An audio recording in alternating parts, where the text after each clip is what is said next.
Destination Freedom.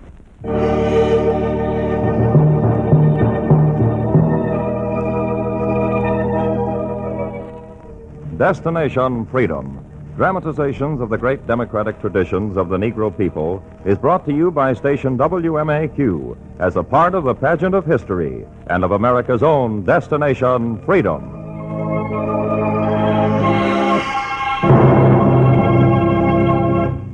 Research into ring history reveals no more fabulous story of the squared circle than the true-life account of the prize fighter Henry Armstrong, the only fighter in history to hold 3 world titles at one time. In a chapter entitled The Saga of Melody Jackson, Destination Freedom tells for the first time over radio the story of the triple title holder.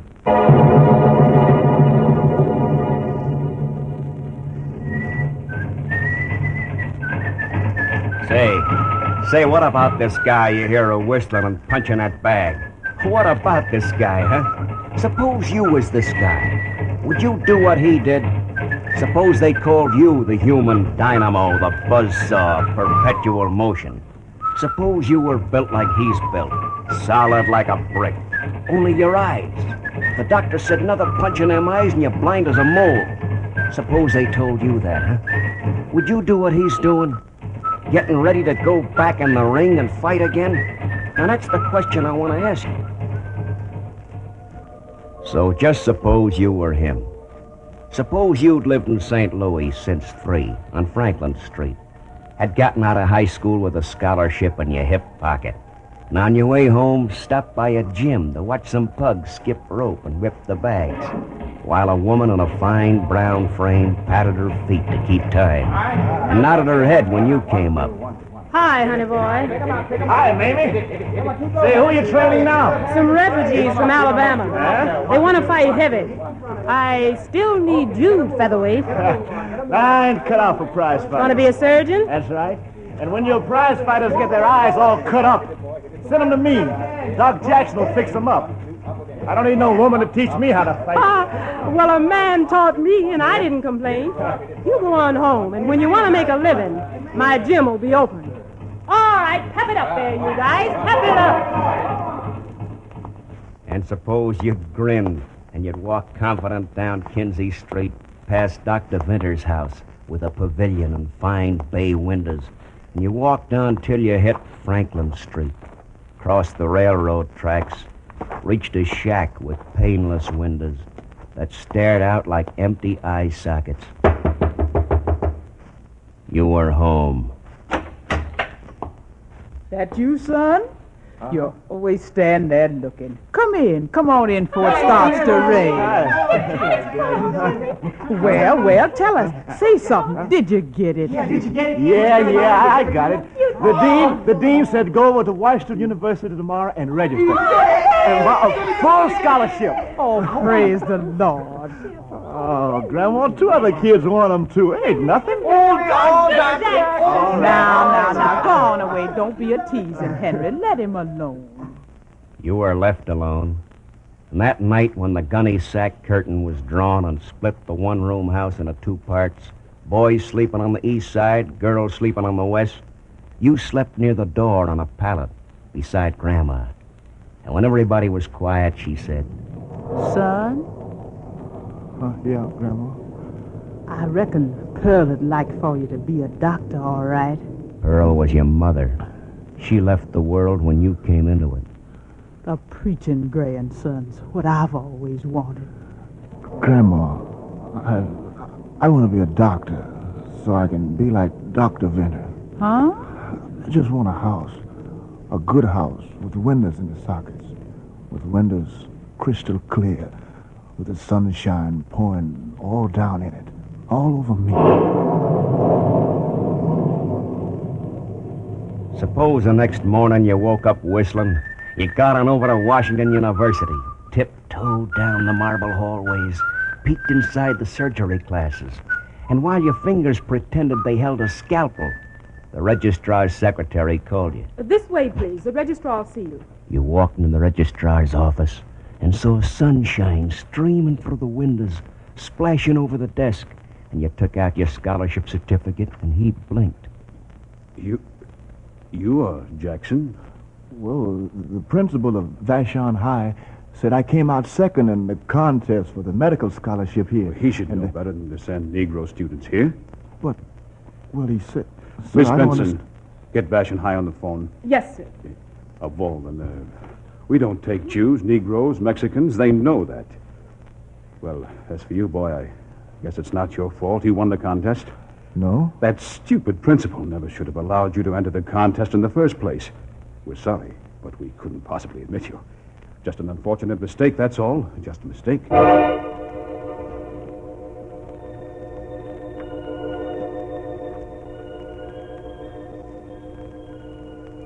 And back home, Grandma could read your mind. The Lord ain't got no color line, son. Ain't no quota for his gospel preachers. And when your old man came home tired from the packing house that night, he advised without delay. Tomorrow morning, put in your application over to Stockyards. They'll let you work until that day comes. Last hired, first fired. That day was the inevitable layoff day. Them hands is delicate, but you should be strong. Pearl didn't monopolize all of you. Do my kind of work. Make a different kind of man out of you. And the AM hit the stockyards.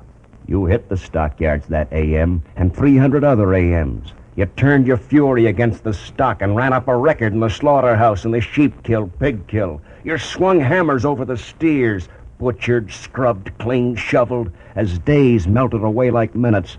And then that day came. And you picked up jobs in bowling alleys and steel mills, levee camps, iron foundries. Got on as a spike driver in a section gang on a railroad crossing, wielding a sledgehammer as if it were a golf club. Outside, your body was growing tougher and stronger, while inside you dreamed the same dreams. Okay, hold her up, hold her. You watched the train glide by, stared for a brief instant eye to eye with strangers lounging in a club car, saw one of them let a newspaper flutter out of the window. And as the foreman called for the hammers to swing again... Okay, drive her in. All right, get going there. You're holding us up, kid. You're holding us up. Just looking at this picture here. Uh-oh. Kid Chocolate done it. Huh? That's Kid Chocolate's picture. Hey, gang, lay off, lay off. Hey, come here, look here. I just got a wire from New York. Kid Chocolate of Cuba just won the championship by knocking out Al Singer. Got $75,000 for his labor. 75? Yes, sir. Holy Yeah, and it says right here in the Reliable Times that the new champ's gonna take all them cabbage leaves back home to his native Cuba. I see what you mean, I don't blame him. And he's gonna buy one of them sugar cane plantations and just sit back under one of them blessed palm trees and let pure grade A fresh air. None of that secondhand stuff. I hear you talking, boy. I hear you He's gonna talking. let it bathe every section of his beautiful body. And hereafter, he will not hit a lick, even at a snake. Unless, of course, it bites him first. Hey, what are you guys standing around dreaming about? Huh? Now drive them spikes in. Get to work. And you raised your hammer to drive the spikes in again. But you heard a drumming in your head of a boxing bag, and you saw the house with bay windows and sunlight streaming in. And suddenly you stopped and looked at your hands, your torso, your biceps. You made your way to Mamie's gym, began grubbing the bag to the pad of her feet. You got the body, honey boy. You do what I tell you, you learn how to handle it. Yeah?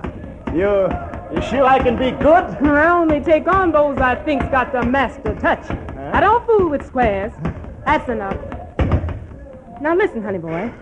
What I want you to do is stay on the bag. Get your timing straight. Then I'll try you out on a few of the slick featherweights around St. Louis. What then? Skip one rope at a time, honey. I'll tell you when to jump again. Back on the bag. You worked the bags. Mamie showed you how to look into a man's eyes, tell what part of his body was going to try to throw at you next. She erased your weak punches, searched for a name to give you. And one day she said, Every time I come in the gym, you're just a punching and a whistling. I ought to name you Melody. Melody Jackson. All right, Melody. The slickers are ready. You took on the St. Louis featherweights, and all the ref could do was open his mouth and tell about it.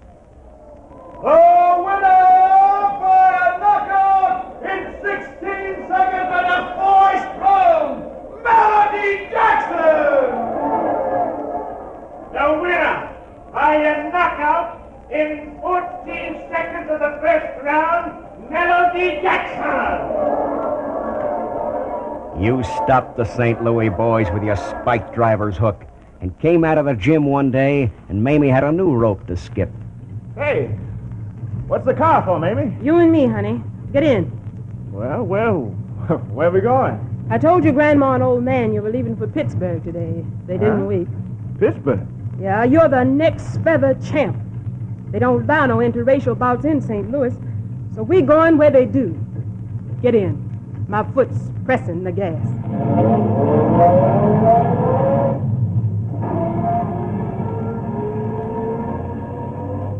You rode over the highways toward the Steel City, searching for that house with sunshine coming in through the windows.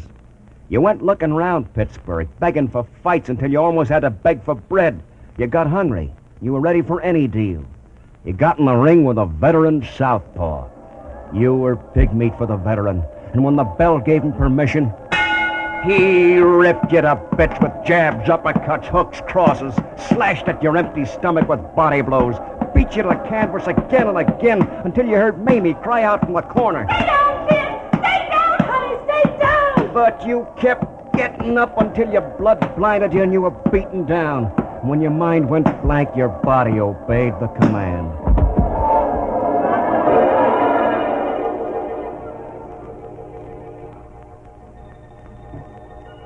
And suppose you'd asked to go home and rode back towards St. Louis, bandaged, bruised, burning, aching, hardly hearing Mamie talking. I keep telling you, one loss don't mean nothing. You're championship caliber. Let's head west, to California, where there's no winners to worry about, where this Arizmendi, the feather champ, hides out. Take me to St. Louis, trainer. I'm through fighting. You ain't started, honey boy. You got cut up, but you got delicate skin. Your only fault. You should have been born a woman. But it'll toughen. I'm talking to you. California. The sign says St. Louis is just up ahead. You limp back to St. Louis, leave Mamie sitting in the car, walk back like a convict who'd escaped but didn't make good. Your grandma's waiting at the door. She just lifts your hands. Your bone's been broken. They'll heal. If you can't be a surgeon, preach the gospel. Come on in. You look at the tired old shack with the empty eye sockets, where your dream of being a surgeon was born. And you look about the town where it was killed. And you think of the Cuban kid who'd gotten gold enough to buy crystal clear windows with sun coming through 'em. And you step back from the shack and say, I'm not coming in, Grandma. I'm going away. Where? You ain't gonna be no surgeon with hands like that. The surgery I'm going to do, my hands will handle it, I think. Goodbye, Grandma. You turned back. And you went back up Franklin Street and around the corner, and you saw her. Get in, honey. One look and I knew you'd come back ready for the kill. Them scars will heal on your face and hands. Them inside won't. Get in, kid. You got in, and it took 20 hungry days before you reached California. Petty luck got you in on small clubs. While you stalked the West Coast featherweights, Mamie figured out the angles. You kept rubbing that bag for timing. That's just like in Pittsburgh, only worse.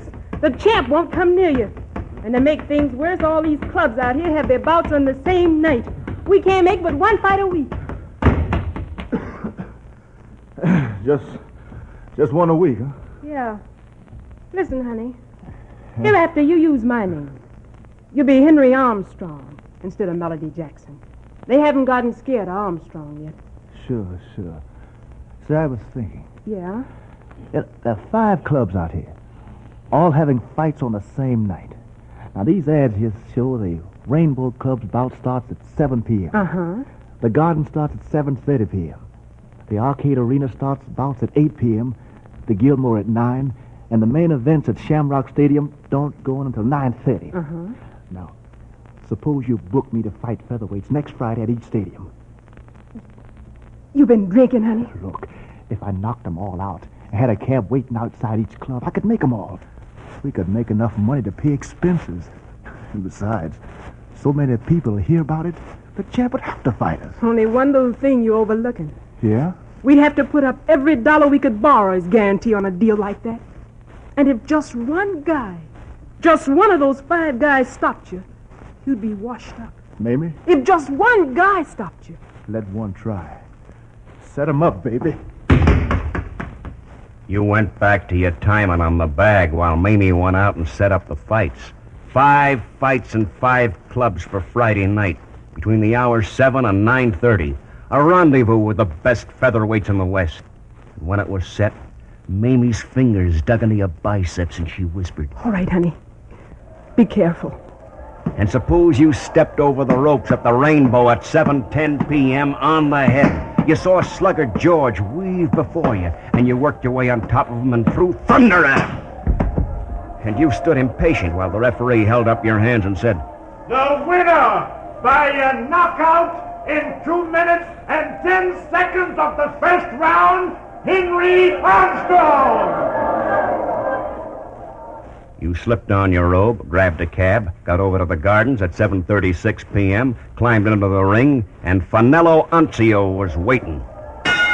You caught him coming in with 2 terrible left hooks that spun him around like a top. You shot a right cross to the stomach that traveled 6 inches and sent Anzio down like he'd been shot with a rifle. You kept dancing to keep warm while the referee shouted, The winner by a knockout in the first round, Henry Armstrong! and you whipped on over to the arcade arena across the street. At 8:15 p.m., Bella Anthony had ducked into your left uppercut, and you straightened him up like a soldier on drill, and he toppled out of the ring. The winner by a knockout in the third round, Henry Armstrong! And you got over to the Gilmore Stadium with half the fight fans in town now following you, and you pulled yourself through the ropes and whirled into Jeffrey Kane. You found him rugged and tough and standing toe-to-toe with you round after round, ripping at your skin until blood washed your face, and you sucked in a deep breath and threw all the power of your shoulder behind a hook that nearly tore his head from his body. He went to his corner, sat down on a stool, and he called it a night. The winner by a technical knockout in the fourth, Henry Armstrong! And suppose you rode up to the gates of Shamrock Stadium, and with bandages over your cut eyes and cheek, and the curious crowds crying to get inside, fatigue jabbed at your body for the first time, and you called up all your strength for number 5. Weaved your body across the ring like a cobra, missed him when he ducked, but slammed 6 machine gun lefts to his head when he didn't.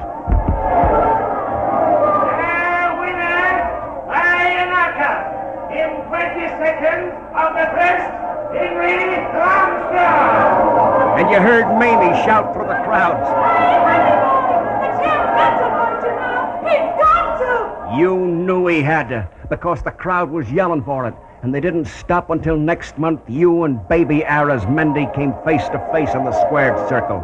And 10 rounds later, the ref cried, The winner by decision, Henry Armstrong!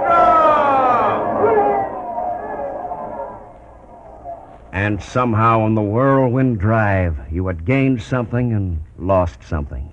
Had gained an exotic thrill from the ecstasy of the crowd.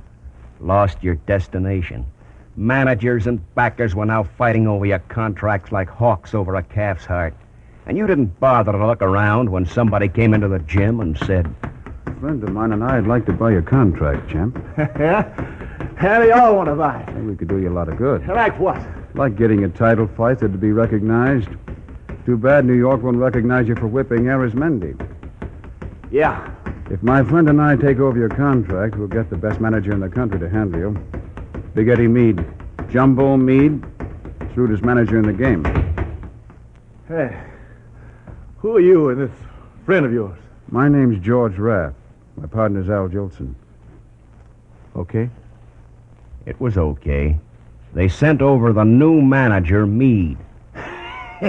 He came in when the gym was going at top speed. Glad to meet you. Glad to meet you, Armstrong. Who's the woman? My trainer. Any objections, big boy? We'll see. We'll see who wins in the end. Now, I got a proposition, Armstrong. Proposition? Oh. Hey, cut out that noise back there, you guys. Say. Huh? Let them keep all the racket they want. I gotta have some noise. I don't trust no quiet situation. Yeah, that's better. I gotta have noise. I need it. Hey, Mac. Yeah? Mac's my secretary. Take 1,000 and play Noisy Boy in the 5th at Santa Anita, will you? Yeah. Yeah. Noise and horses, my weaknesses. Now, this proposition I got. Joe Louis is the big name in boxing nowadays. He steals the show. Nobody pays any attention to the little fighters. So unless a fighter in the lighter divisions can do something stupendous, gigantic, he can't get nowhere.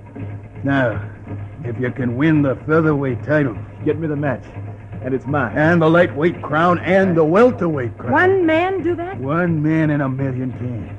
Armstrong, maybe. Scoop the field. Run up and down the boxing scale like a pianist over a keyboard. I don't like it. I like it. Good man. Hey, Mac. Yeah. Mac, put me 500 on Goodman Lee in the 5th at Pimlico. Okay. And hey, you guys back there, make some noise, huh? Good, you make me nervous with that tombstone attitude. Noise, hey. Now, what are you thinking? Look, Jumbo. The featherweight, lightweight, welterweight divisions are the toughest in the game. If Henry tries to dominate him, he'll wear himself out. Yeah, you're the toughest, all right. In the heavyweights, you got the lumber and bulls. In the welterweight, lightweight, featherweight ranks, you get the tiger sharks. The fast little ones who can dart in and out, cut your body up to ribbons. The guy who rules the tiger sharks got to be the best boxer in the world. Got to be the best. You're being baited like a fish. I know it. But I'll bite, baby.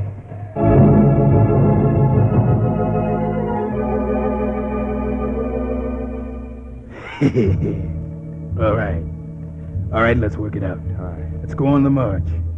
You take special pains with your training, Henry. Get so you can knock an over-ambitious boy out in any round you call. Then you go barnstorming around the country. Try for, say, 37 knockouts in 38 fights. That way you'll wake up the world. Meanwhile, Big Eddie Meade will be angling for the bouts with the champs. We'll try and schedule a bout in the Gardens with the New York feather champ, Petey Sarin. Say for about October of this year of our Lord 1903. You take him like Grant took Richmond. The winner and new featherweight champion of the world, Henry Armstrong. Then go around the continent, fighting welterweights. Yeah, jump to the welters. Run up a string of KOs in that class, and I'll arrange for a bout with Barney Ross. See around May 1903. Gear yourself up for that one. Barney's a bad actor, one of the real sharks. But if you take him on schedule, you'll have that precious welter title. The winner and new welterweight champion of the world, Henry Armstrong. Then I'll be angling around for a match with the lightweight king while you tune up. You keep driving, that whirlwind drive that makes them call you perpetual motion. And even though this Ambers ducks us, I'll have him forced into a match with you, say around August of 38. I'll be right in your corner. So all you gotta do is take Ambers on schedule, and good Lord Almighty, 3 crowns will be on your head. Take him. This round, take him. I'll try. Honey boy, don't kill yourself. Don't. And suppose it all came about according to schedule, and you threw yourself into the 12 rounds with the canny Ambers and found them whipping back at you with stinging lefts and rights that slashed your cheekbones wide open. Once again, your face was washed in blood, but you kept pouring in, beating them back round after round. And went back to your corner at the end of the 11th, cut, split, bleeding in a dozen places, eyes bulged. Why, so bad even Big Eddie's face was red and worried, and Mamie's hand shook when she put collodium and tincture of iodine to your split lips. You looked at referee Donovan, afraid he'd stop the fight before the title was in your hands, and you leaped out for the last round. And when he tore at your split lips again, you threw punches at him like a human windmill. You pinned him against the rope, slammed home rights, lefts, rights, lefts, rights, lefts, rights, lefts, until you were moving automatically. And you never knew the fight was over until you felt someone tugging at your hands and saying, The winner and new lightweight champion, the only man in history to hold 3 world titles at one time, Henry Armstrong!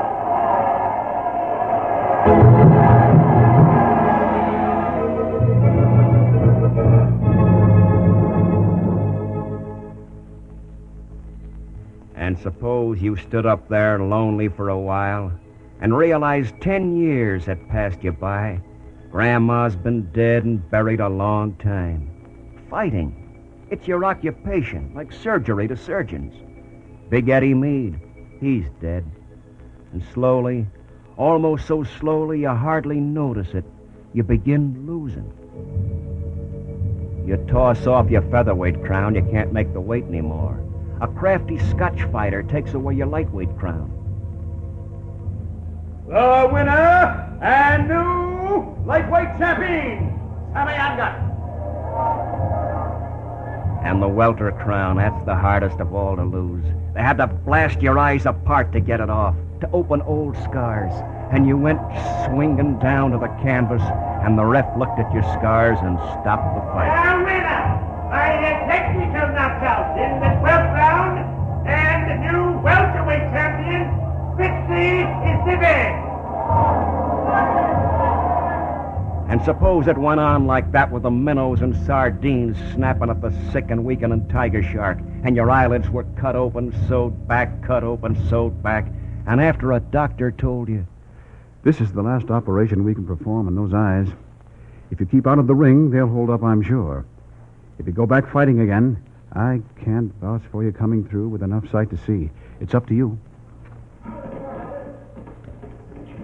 You heard what they said, honey. I heard. Then what are you doing back in the gym? All the money's gone. Spent in 1,000 ways. It goes when you're on top. Then you forget why you went that way in the first place. Honey, I know what I'm doing. I can make it again. no fighter ever makes a comeback. You know that. All I know is that I set out to get a house with crystal clear windows in it. Sunshine pouring through. Eyesight's no good without that. Come on, step away from the bag, Mamie. I'm going to go through the sharks again. would you have tried it?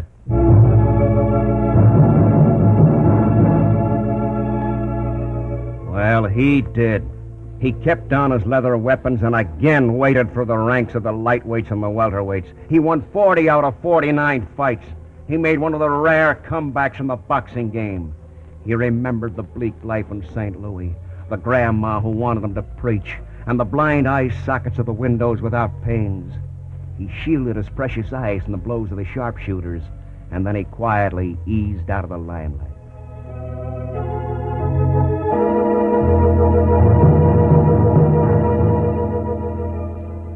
But he bought a little house with the sunshine pouring all down through the crystal clear windows.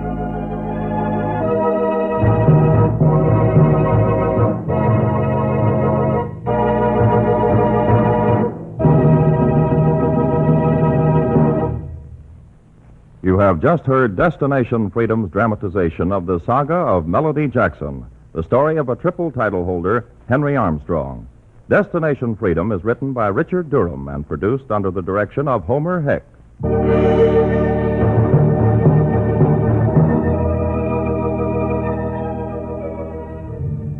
The role of Henry Armstrong was played by Fred Pinkard. Others were Louise Pruitt, Dorothy Tate, Oscar Brown Jr., Fred Smith, and Studs Terkel. The special music was composed by Emil Soderstrom and played by Elwin Owen and Otto Christofek. This is Charles Chan inviting you to be with us again next week when Destination Freedom presents the story of Chicago's alderman, Archibald Carey,